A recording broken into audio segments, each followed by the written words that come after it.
there is one story that we all connect to is the story of Sri Ram. आमच्या गावामध्ये दारूबंदी आहे. फक्त दारू वर्षातून एकच दिवस पिली जाते. And if anybody comes to ask alms or bhiksha at your house, you never send them back. You give them whatever they want as a dan. अक्षरशः समोर वाघ चालायचा. It is believed that when the balance of the right and the wrong happens, when the wrongdoings of the world are rising, Shri Vishnu takes a form and comes on the earth to save out the humanity.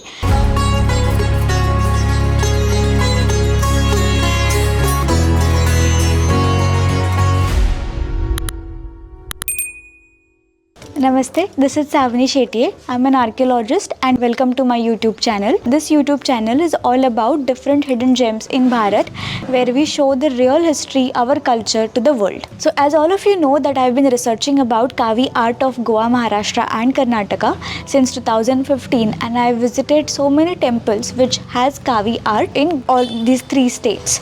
So today I am at a little hamlet, a small village which is say 1 hour drive from Goa Maharashtra border. It's located in the Western Ghats. The drive was through the hill ranges of the Western Ghats, and we have come to this village called Asaniye, and here this is the temple which has retained the Kaavi art. So we are inside the Garbhagruha now. Here the presiding deity is Mahishasur Mardini. So Mahishasur Mardini is form of goddess Durga, where she is killing the Rakshas Mahishasur. This is the reason why we celebrate Navratri. You can see that she is holding the demon Mahishasur, which is a buffalo demon, by his head, and another leg is on his back. This we had seen in the paintings of Murviri temple. Here you can see the same in the sculpture form. The same murti you may find in the temples named after Vijaya Durga. The Shakti there is named in different forms. So Vijaya Durga, Shanta Durga, Sateri, Mauli, or even Bhumika. So here in this village, the deity is called as Mauli, which also means mother. In the temple, that is the main deity, and with her we have other Sthana Devatas, which are the local deities, like the Kshetrapal, which are the protector deities also. आमच्या माऊली मंदिरचं नाव आहे श्रीदेवी माऊली वाघदेव प्रसन्न. आमच्या माऊली मंदिरामध्ये म्हणजे आमच्या गावामध्ये जर सर्पदंश झाला तर आमच्या सिद्धपुरुषाचं तीर्थ घातलं जातं, आणि अजूनपर्यंत बरेचसे लोक सर्पदंश झाला तर त्याच्यानंतर ते तीर्थ घातल्यानंतर अजूनपर्यंत त्या लोकांना चांगल्या प्रकारे गुण येतो. आणि त्याला एक महत्त्वाचा नियम म्हणजे कोणता आहे की त्याला दारू चालत नाही. आमच्या गावामध्ये दारूबंदी आहे. फक्त दारू वर्षातून एकच दिवस पिली जाते, ती म्हणजे होळीपासून 9व्या दिवशी आमचा शिमगोत्सव असतो. त्या शिमगोत्सवामध्ये 9व्या दिवशी एकच दिवशी अलाउड आहे दारू पिण्यासाठी. त्याचबरोबर या देवाची नावलौकिक इतकं आहे की जे काही कुठचं काम असेल किंवा काही अडचण असतील, बरेचसे लोक येतात इथे, आपले काही प्रॉब्लेम्स असतील. त्याचबरोबर आमच्याकडे स्वयंभू वाघाचं स्थान आहे. जास्तीत जास्त हा वाघदेव जो आहे तो माहेरवशनींचा देव म्हणून फेमस झालेला आहे. म्हणजे पूर्वी म्हणायचे की वाहनांची सोय वगैरे नव्हती, मग बाहेर मुली लग्न करून दिल्यानंतर माझ्याबरोबर सोबत कोण नाही, तर वाघदेवा माझ्याबरोबर तू सोबत आहे. मग अक्षरशः समोर वाघ चालायचा, आणि तो सुद्धा नवसाला पावणार आहे. कधी कुठेही काही प्रॉब्लेम असेल तर बरेचसे लोक सांगतात की असं असं झालेलं आहे, देवा धावा आता. त्यावेळी त्यांना त्या हाकेला तो वाघदेव असेल किंवा माऊली असेल ती हाकेला ओ देते, आणि आजपर्यंत हे अजून सत्य आहे आणि हे अजूनपर्यंत चालू आहे. गावातील सर्व लोकांनी हे पाळलेलं आहे. And the whole Garbhagruha is decorated with different Kaavi art designs. Like on the borders you have the Nakshi. They also have beautiful wooden carvings on the sides. So just behind the main murti you can see a representation of Adimaya or Mahishasur Mardini in Kaavi art. You can see the whole scene of how she is killing the demon Mahishasur, and on her right side is Shri Ganesh, and here you have Devi Saraswati. So Ganpati and Saraswati always come as a sign of wisdom or auspiciousness. So they are on the both sides. So next you can see is Govardhan Leela, or where Shri Krishna is holding the mountain Govardhan Parvat, and on the sides you can see his Gopal from the village, and they are also helping him hold it with the stick. Interestingly, the same stories that you find all across India, but you find them represented in the local style. You can see objects which are used by locals. The same painting in Mathura will be different than the one in Konkan. So here you can see the Gopal are wearing the typical kashti what we can see in Maharashtra and Goa, and on the hair they are wearing the ghongat or the kambar, which is like a kind of a raincoat made out of wool that would protect them from heat or sun. The next painting that we have is where Balakrishna is troubling these gopikas or the ladies, where he is snatching their clothes and he puts them on the trees, and they who used to bath in the lake, they've come out and they're asking him, pleading him to give their clothes back. In this temple, like in most of temples, we see common paintings that is of Dashavtar, which is 10 incarnations of Sri Vishnu.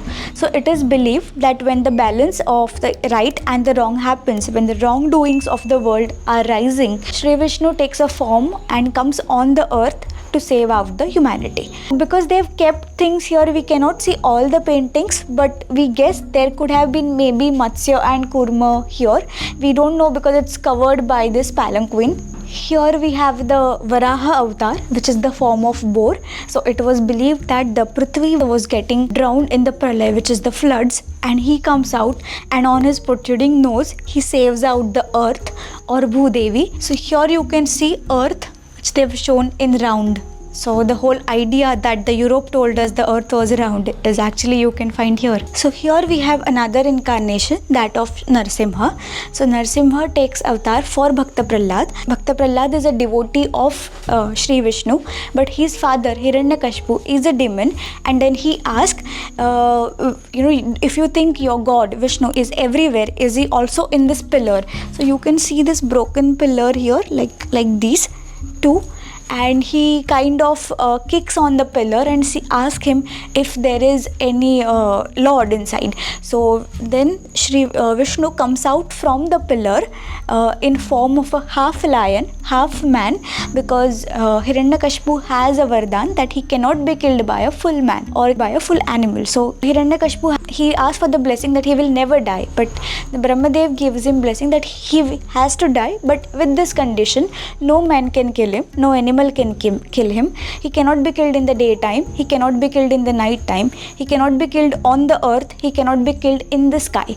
So many more kind of tricky things like this, which makes him believe that technically nobody can kill him. Narsimha comes out, the face of a lion, body of a man, and it is also told to Hiranyakashipu he cannot be killed by any weapon or any tool. So he kills him by the claws of the lion, and because he cannot be killed down on the earth or on the sky, neither inside the house nor outside the house, and then keeps him on his legs, and that's how he kills him.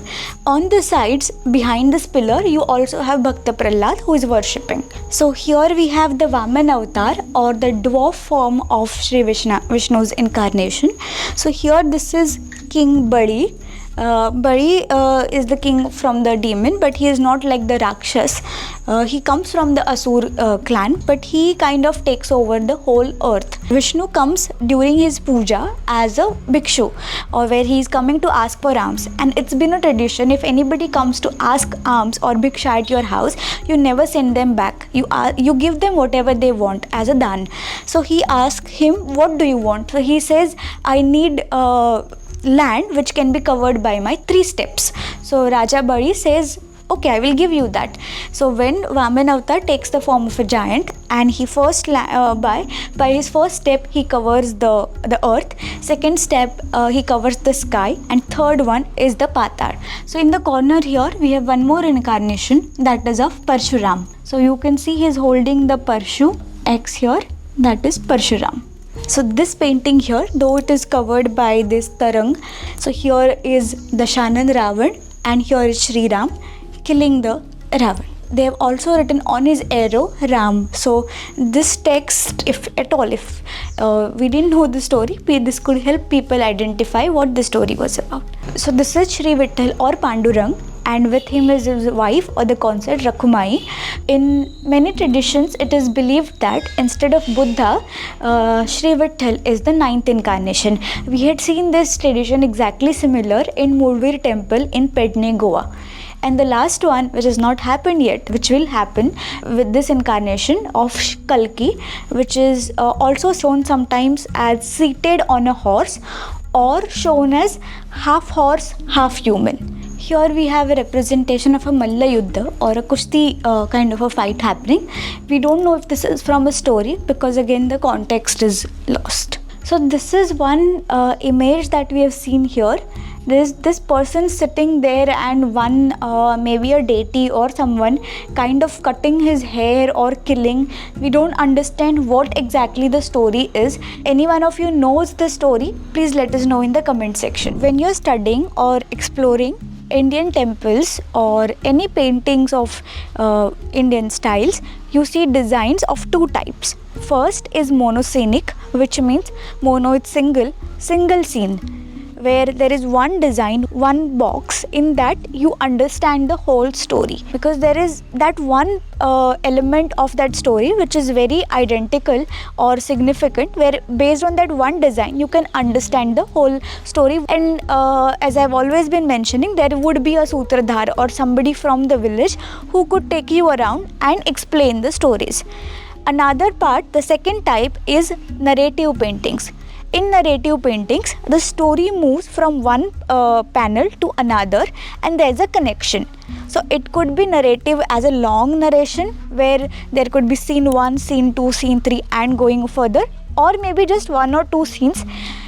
They come together, so based on that you can establish a context and you can understand what the scene is happening there. This we are at the exterior of the Garbhagruha, and here you have which is famous story from Ramayana.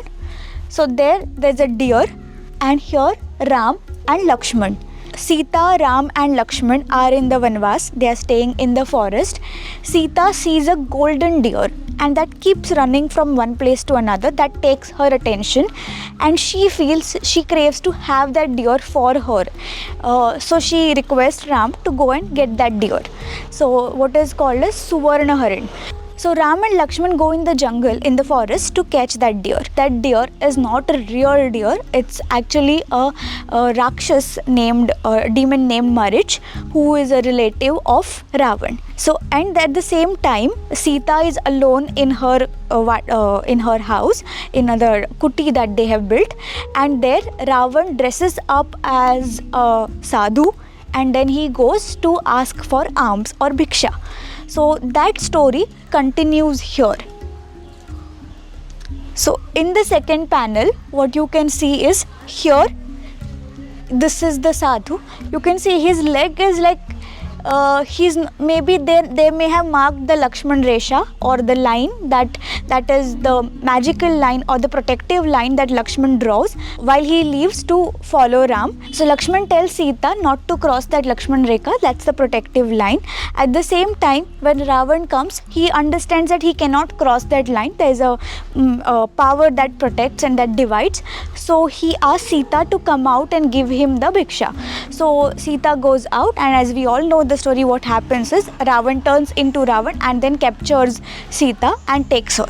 So if we had seen only this painting, maybe we would not have understood what the story is about, because it could be any lady, any person, any sadhu. But when you see this in a context of the whole narration, you can establish where the story is coming from. Even in the smallest of the villages of Bharat, there is one story that we all connect to, is the story of Sri Ram, the story of Ramayana. And most of the temples, most of the folk performances, you will always find mentions of Ram Katha. We saw Marich and Sita Haran, and here we have another story. This is Tatika. There is Bal Ram and Lakshman with their guru Vishwamitra Rishi, and they are killing this Rakshasi which was named as Tatika. So there's a story that Rishi Vishwamitra comes to Dasharath and asks to send Ram and Lakshman along with him in the forest, because there are a lot of these rakshas who are disturbing their yajna karmas and their sadhana there. So when they are in the jungle, this Tatika attacks them both, and Sri Ram and Lakshman must be, this is even before Sri Ram's marriage with Sita Mata. Here they both attack and kill this Rakshasi Tatika. If you go closer, you can see that there were these hands or design of her clothes, or the nose or the weird face of a demon, that was all marked and detailed out properly. Wherever you go to see the temples with Kaavi art or temples or homes, this design and what you see above also, this is what we get very commonly, what is called as Nakshi. So Kaavi, you have two types. You have the narrative, the stories, and you also have the decorations like those flowers on the side and these borders. So here we have another painting which has lost its original context, but my guess is it could be Hanuman because of the face, and this is the Chapeta Mudra of Hanuman. But then if we go a little closer, we can see that they have not repainted on the original line. So there may have been a painting here. So I don't know if they had shown the tail of Hanuman earlier and which is missing now, or was it Garud, or we have lost the context actually in the renovation process. Here you have Mangalya Pratik, or sign of auspiciousness, which is Gaja Lakshmi. So there are 8 types of Lakshmis, and here one of them is Gaja Lakshmi. Many people call this as Gajanta Lakshmi. It is not Gajanta Lakshmi, but it is Gaja Lakshmi. So here you have 2 elephants. Elephants in Sanskrit are called as Gaja, and in between standing is Lakshmi. You also get this commonly in many sculptures. In Goa, we know her as, we worship her as either Gajalakshmi or Kedbai also. So these sculptures or this representation of Lakshmi with elephants suggest prosperity. In sculptures or where the pictures are done in more detailing way, we see that the elephants take water from the cloud and pour it on Lakshmi's hair like a abhishek, and that water flows from her hair, and it would be believed that that is the first rains, and this is what goes to the fields, and that brings prosperity in the fields. In these village temples of Konkan, we see this continuous tussle between retaining the old and making way for modern necessities or the development as we call it. So there are like 2 groups, which wants to retain the old art style, maybe the old way of mud walls or wooden structures, but they don't know how to scientifically renovate it or keep it. There's a lack of that know-how of keeping it, doing it scientifically, so that we can prolong their life. And at the same time, there is a group which wants to get a flashy, bright colors and everything. So this tussle, we somewhere are losing the old style. There could be a sustainable way where you can keep where we can find a beautiful synergy between both, and at the same time retain the old and make way for new modern needs or necessities. So if you've seen my another episode, we'll give the link in description as well, of Vengurla. There was another temple which also had a Kaavi art, and on the walls which had Kaavi art, they had repainted it using this kind of thing that you see behind me on these walls. So they have done this modern bright paintings. I'm not saying they are ugly or bad, but there's this tussle between keeping the old and the new. So here we can see bright colors, and in multicolors you have different deities painted. So but in the Garbhagruha, which is the sanctum sanctorium, the main shrine, they have kept the original Kaavi art, and in this temple we see both. They have retained some parts of architecture which are old, and some they have renovated. So in the Garbhagruha we see a cow dung flooring, and on the walls we have the Kaavi art, and on the exterior of the temple also we have some paintings of the Kaavi art. So this was our attempt to show you a hidden gem in the Goa Maharashtra border areas. And also I hope this will encourage people to keep this art, to preserve and promote this art, and many sustainable good quality tourism can happen in Konkan and Goa, and this can boost the local economy. If you like my attempt of sharing this real history of India through YouTube channel, do like this video and don't forget to comment what you think and do share it with your friends as well. To support our journey, also subscribe to my YouTube channel. Thank you.